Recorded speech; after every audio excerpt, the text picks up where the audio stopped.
Good morning, students. This is Mr. Peter Titus from Salem classes, and today's video lecture will be story birth.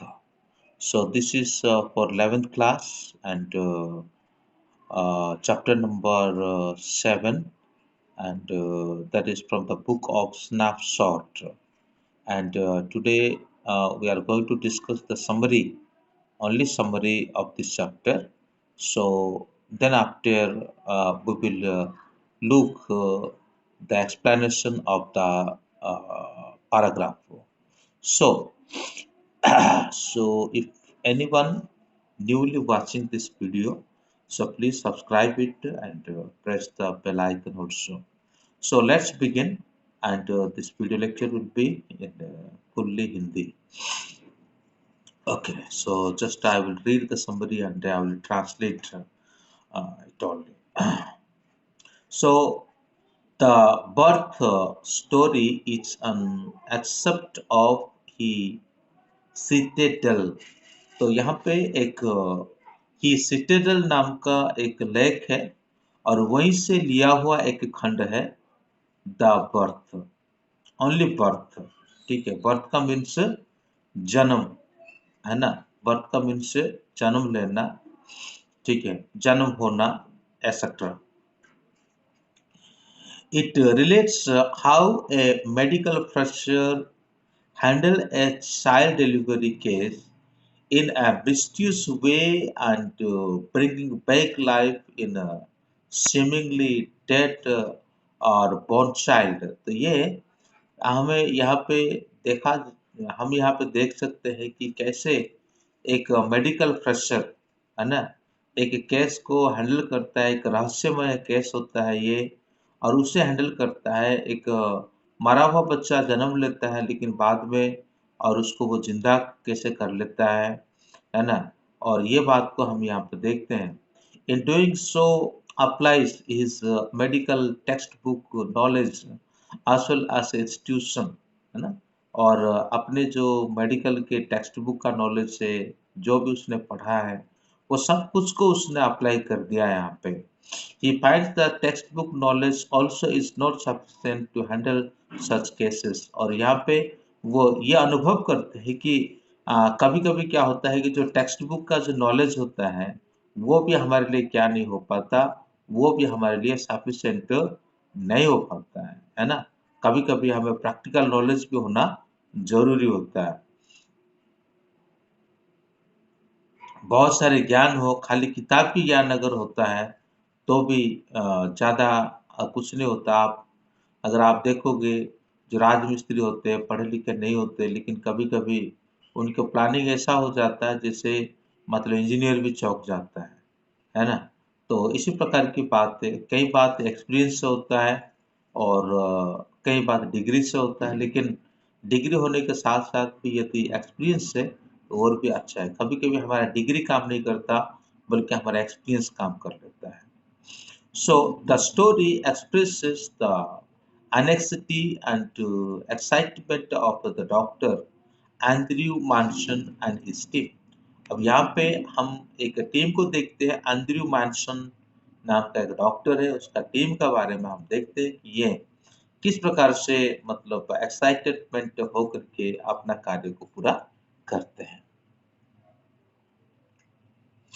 In the beginning of the story, it is narrated how Andrew Manson, who had recently passed out from a medical school, was returning home after a disappointing evening with his girlfriend Christine.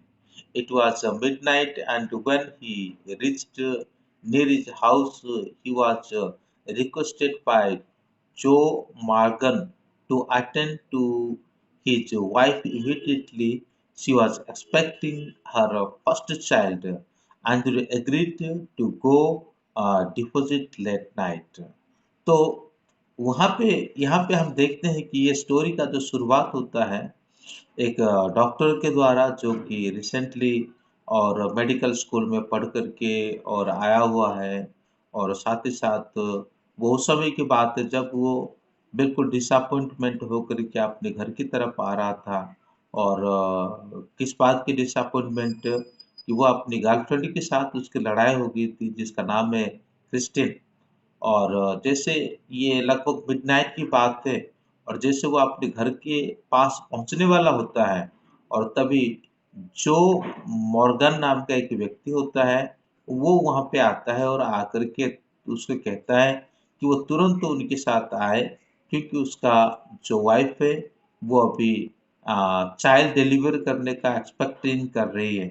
तो ऐसे परिस्थिति में भी Andrew agree हो जाता है और उनके साथ उसी लेट नाइट में चला जाता है। अगर उसकी जगह पे मैं सोचता हूँ if someone else instead of him, he might be thinking that you can call to other person, you can go to other doctor because my mind is absent, I am upset, my mind is not in proper place. That may be happened. अगर उसकी जगह पे शायद अगर और कोई होता तो यही कह देता कि देखो मेरा जो माइंड अभी ठीक नहीं है, मेरा मेरा मूड अब ठीक नहीं है, आप दूसरे डॉक्टर के पास चले जाओ, ऐसा कुछ कह करके बात को टाल सकता था। लेकिन एक डॉक्टर जो है वो कभी ऐसा नहीं कर सकता। हम्म, डॉक्टर है तो डॉक्टर कभी भी ऐसा नहीं कर सकता। तो अभी at the patient's house, Andrew saw that lady was being attended to by a midwife. तो यहाँ पे जैसे वो पहुँचते हैं, पहुँचने के बाद देखते हैं कि जो पेशेंट के पास एक मिडवाइफ जरूर है वहाँ पे जिसको धाई कहते हैं। So Mrs. Morgan was very serious. Andrew examined the patient and could understand that it would take some time for the delivery to take place. He took a break.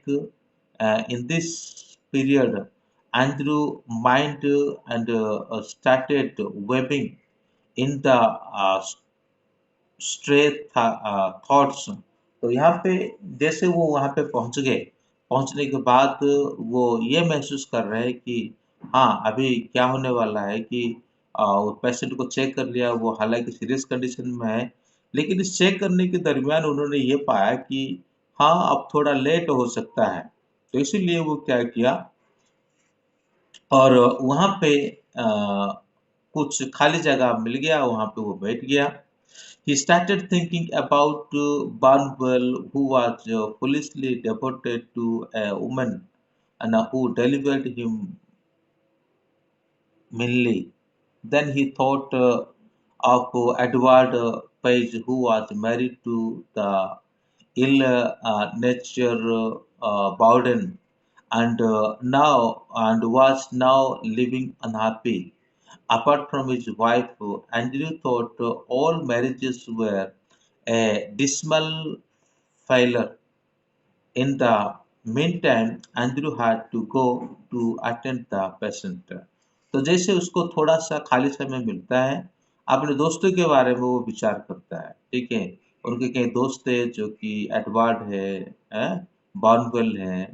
तो इन सभी के जो मैरिज लाइफ को देखते हैं, शादीशुदा जीवन को देखते हैं, तो ये अपनी शादीशुदा जीवन से वो खुश नहीं है और ये सभी बारे में वो सोचता है कि अ, अब उसका मैरिज का बारे में भी क्या हो सकता है क्योंकि रिसेंटली एंड्रयू क्या है जिससे उसको शादी करना था उसके साथ लड़ाई करके वो आया है। लड़ाई मतलब कुछ कहासुनी हो गई होगी उसके साथ, तो इसीलिए वो इस बात को लेकर के सोच रहा है कि रियलिटी में मैरिज करके कितने लोग खुश हैं। तो वो अपने दोस्तों को याद करता है तो देखता है कि ये इतना कोई खुशी नजर नहीं आते हैं। सो लेकिन इस बीच में वो अभी पेशेंट के पास चला जाता है। The subsequent section narrates how after an hour long harsh struggle a child was born। लगभग कुछ समय के बाद जो बच्चा है और मतलब वो अभी डाउन की तरफ आता है, ठीक है ना, मतलब बर्निंग कंडीशन की तरफ आता है। लेकिन इस बीच में भी एक घटना हुआ है जैसे और लेट हो रहा था तो इसलिए और मदर को ऐसा लगा कि डॉक्टर वापस चला जाएगा, है ना, और बाद में आऊँगा कह देगा। लेकिन बात ऐसा नहीं है, डॉक्टर साफ सुथरे तरीके से यही कह दिया है कि जब तक ये काम पूरा नहीं होगा तब तक मैं यहाँ से नहीं जाऊँगा। तो इस प्रकार से वो इंतज़ार करते-करते अपने दोस्तों के बारे में चिंता कर रहे थे। फिर वो पेशेंट को जाकर के देखने लगे, है ना? और देखते-देखते क्या होता है कि अब बच्चा जो है नीचे की तरफ आने लगा, है ना? So but the child was still born, अभी जो बच्चा है बिल्कुल बॉर्न हो चुका है। But Andrew guessed the lifeless from he shivered with the horror। जैसे ये बच्चा मतलब जन्म हो गया और जन्म होने के बाद देख रहा है कि ये बच्चा तो क्या हो चुका है, लाइफलेस हो चुका है। ये देख करके मतलब बिल्कुल डर गया Andrew. Then he looked at the mother. She required immediate attention। अब वो महिला को देखता है, मदर को देखता है, और मदर को देखता है तो उसको इमीडिएट मतलब रिक्वायरमेंट उसका जरूरी होता है। Andrew was to decide to whom to attend, the child और द मदर। अब यहाँ पे सवाल ये उठता है कि दोनों के दोनों क्या है, दोनों का कंडीशन जो है अब खराब है। बच्चा जो है मतलब लाइफलेस जन्म हुआ है और उधर माँ का हालत बहुत खराब है। तो वो ध्यान किसको देगा? पहले वो किसकी तरफ वो ध्यान देगा? ये बारे में अभी वो सोचने लगा। So Andrew gave the child to the nurse and turned his attention to mother who was unconscious। अंद्रू ने क्या किया कि उस जो बच्चा है, उस बच्चा को उन्होंने क्या किया कि अब यहाँ पे दे देता है, किसको? मदर को दे देता है, सॉरी नर्स को देता है। नर्स को देने के बाद फिर यही कहता है कि मैं थोड़ा इस अनकॉन्शियस महिला से देख लूं। Gradually her heart strengthened and Andrew could now leave her to attend to the baby। जैसे थोड़ा मतलब उस महिला का स्वास्थ्य में थोड़ा फर्क पड़ गया, यानी वो थोड़ा सही होने लगी, तो अंद्रू क्या किया कि वो अब बच्चा के ऊपर ध्यान देने लग गया। Andrew asked about the child. Andrew midwife को पूछा कि वो मतलब बच्चा के बारे में पूछ रहा है। The midwife was thoroughly frightened. Midwife जो है वो इस समय वो डर गई। Taking it as still child, she had dumped it beneath the bed amongst socked newspaper। वो बेड के नीचे एक मतलब सॉफ्ट न्यूज़पेपर में उसको रखी है। And pulled out the child was perfectly formed.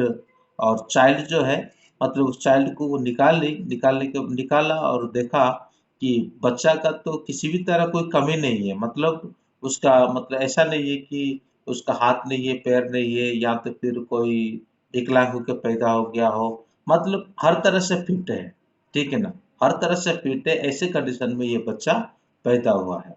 Andrew could understand that it was a case of suffocation due to lack of oxygen and excess of carbon dioxide in the blood। तो अब अभी उसको समझ में आया, ठीक है? अभी उसको समझ में आया कि ये मतलब सफोकेशन की कमी से और ये हुआ है। कार्बन डाइऑक्साइड शायद ज़्यादा उसके पास चला गया और ऑक्सीजन की कमी हो गई। तो Andrew started giving the necessary treatment. फिर एंड्रयू अभी उसको मतलब जो नेसेसरी ट्रीटमेंट देना चालू कर देते हैं। He did not loss heart. उसने अपनी आशा को नहीं छोड़ा है। The midwife again and again told him that it was a stillborn child। तो but Andrew did not heed। He continued with his treatment। तो ये जो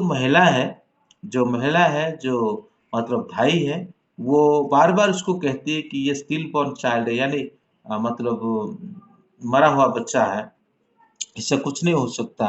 लेकिन वो उस बात को नहीं ध्यान देते और साथ ही साथ वो क्या करते हैं, अपनी इलाज बरकरार उसने रख रखा है। Toward the end of the story a miracle happened। He wrapped the child with a towel and crushed and relaxed the little chest और with both his hands। फिर फाइनली क्या होता है कि वो चेस्ट के ऊपर जो है वो क्या करते हैं, एक टॉवल को रखते हैं और उसके बाद उसको थोड़ा मतलब यूं हिलाते हैं, क्रस्ट करते हैं, और क्रस्ट उसके छाती के ऊपर करने के बाद दोस्त he tried to influence breath into the limp body, और उसी के द्वारा वो ब्रीथ वहां से निकालने के लिए कोशिश करते हैं। द लिटिल टेस्ट गैप है शॉर्ट एंड कन्वल्टेड हिप। फिर उसके बाद दिल का धड़कना चालू होता है। The child started to turning around, फिर बच्चा जो अभी थोड़ा मूविंग करने लग गया। It was no longer stillborn. तो फिर डॉक्टर कहता है कि ये ऐसा कोई स्टिल बॉर्न चाइल्ड नहीं है, यानी इस प्रकार मरा हुआ बच्चा नहीं है ना। तो इस प्रकार से एक सक्सेस उसके अंदर आ गया। At last Andrew heaved a sigh of relief. फिर उसके बाद आंद्री को थोड़ा रिलीफ मिल जाता है। आंद्रू यानी डॉक्टर होता है। He handed the child to the nurse. He told Ante to show and standing outside walked down the street with some minor with a sense of deep satisfaction that he could achieve something great। तो इस बात के द्वारा doctor को बिल्कुल satisfy लगता है ना। रियलिटी में ये सत्य बात है, जो व्यक्ति जो काम करता है, अगर वो काम को वो ईमानदारी से करता है और उसी काम के उस काम को एक बराबर अंजाम देता है, तो उसके दिल में रियलिटी में वो खुशी महसूस करता है। और जिस दिन मैं कभी कोई मतलब गलत पढ़ा दिया किसी भी तरह से, या मैं ढंग से नहीं पढ़ाया, तो मेरा दिमाग में टेंशन होता रहेगा।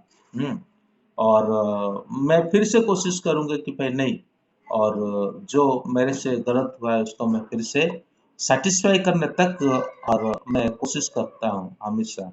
तो मेरा कहने का मतलब ये है कि मैं अपने लिए कोई बड़ा चढ़ा वाली बात मैं नहीं कह रहा हूँ, पर मेरा कहने का मतलब ये है कि जो लाइफ में ऐसा ही होता है ना। तो यहाँ पे भी हम ऐसे ही चीज को देखते हैं कि एंड्रयू जो डॉक्टर है, वो इतने तनावपूर्ण अवस्था में था, उसके बावजूद भी उन्होंने क्या किया कि अपना काम को और सही अंजाम दिया, माँ को भी बचाया और बच्चा को भी बचाया। और ये जो को भी ये समाचार दे दिया गया क्योंकि जो नीचे रह कर के वो इधर उधर डोल रहा था, शायद वो भी व्यस्तित हो रहा होगा कि क्या होगा क्या नहीं होगा, लेकिन इस कंडीशन में भी उसके लिए सब कुछ सही हो गया। यही था स्टोरी का मेन बात है। अगर थीम आप पूछोगे तो मैं यही कहूँगा, कर्तव्य से बड़ी चीज जीवन में और कुछ नहीं है। चाहे आप तनावपूर्ण हो, चाहे आप समस्यापूर्ण जीवन में जी रहे हो, चाहे आपके प्राइवेट लाइफ में कुछ भी हुआ हो, इट डजंट मैटर। आपकी प्राइवेट लाइफ में कुछ भी हुआ हो वो कोई मायने नहीं रखता।